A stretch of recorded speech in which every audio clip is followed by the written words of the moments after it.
Αγαπητοί μου πατέρες και αδελφοί, παιδιά μου εν Κυρίω αγαπημένα, εισερχόμεθα στον νέο χρόνο που η γενεοδορία του Θεού επιτρέπει να ζήσουμε. Καλούμαστε να μην μείνουμε μόνο στις ευχές ή στην ανταλλαγή των δώρων, αλλά να αναλογιστούμε την πορεία της ζωής μας.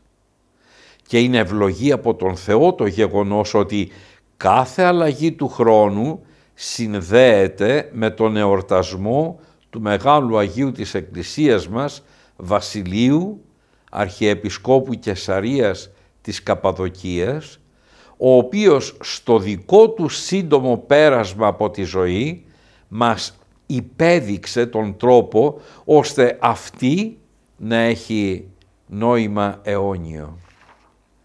Μας άφησε παρακαταθήκη τη λατρεία προς τον Θεό, όπως αυτή διαφαίνεται στη Θεία Λειτουργία που ο ίδιος ο Άγιος συνέθεσε και τελούμε στην εκκλησιαστική μας ζωή 10 φορές το χρόνο.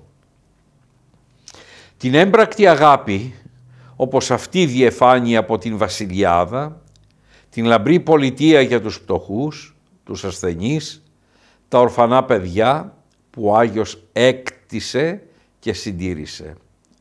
Τα περίφημα κείμενά του, από τα οποία μπορούμε να αντλήσουμε πολλά μηνύματα για τον εαυτό μας μέσα στον χρόνο.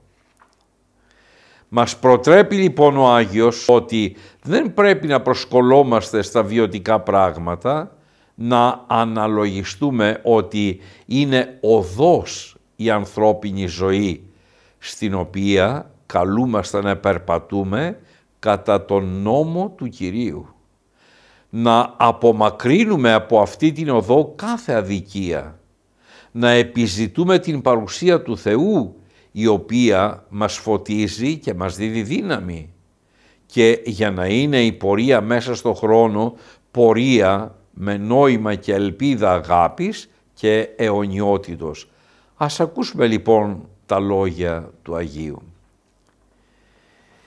Η παρούσα ζωή έχει απλωθεί ως κάποιος συνεχής δρόμος και πορεία που έχει κατανεμηθεί ως αν σε σταθμούς, σε ηλικίες. Ο καθένας από εμάς, από την στιγμή που θα ξεγλιστρήσει από τους μητρικούς κόλπους, θα προσδεθεί στη ροή του χρόνου. Δεν μπορεί ακόμα κι αν το θέλει να επανέλθει την ημέρα που πέρασε. Τίποτα από τα τερπνά του βίου δεν γίνεται αληθινά δικό μας. Αυτός λοιπόν που σκέπτεται θα φροντίσει πολύ την ψυχή του και θα προσπαθήσει με όλα τα μέσα να την διατηρήσει καθαρή και γνήσια. Και για τα παρόντα ας θυμόμαστε τον ωραίο λόγο του ψαλμοδού. «Επίρρηψον επικύριον την μεριμνάν σου και αυτό σε διαθρέψει». Ας αγαπάμε και ας εμπιστευόμαστε την σοφία του Θεού και ας δεχόμαστε με χαρά ό,τι μας δίδει. Με αυτές λοιπόν τις σκέψεις, κάνοντας χρήση την σκέψη του Μεγάλου Βασιλείου,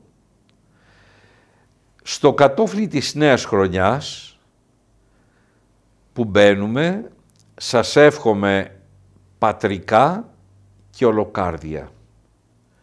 Ο δοτήρ του χρόνου και της ζωής μας, ο Κύριος και Θεός μας, διαπρεσβειών του Αγίου Βασιλείου και του προστάτου τόπου μας, του Αγίου και Θαυματουργού Σπυρίδωνος, να δίδει υγεία πνευματική, καρποφορία και αντοχή στη ζωή, τόσο στη δική σας, όσο και των οικείων σας, των οικογενειών σας.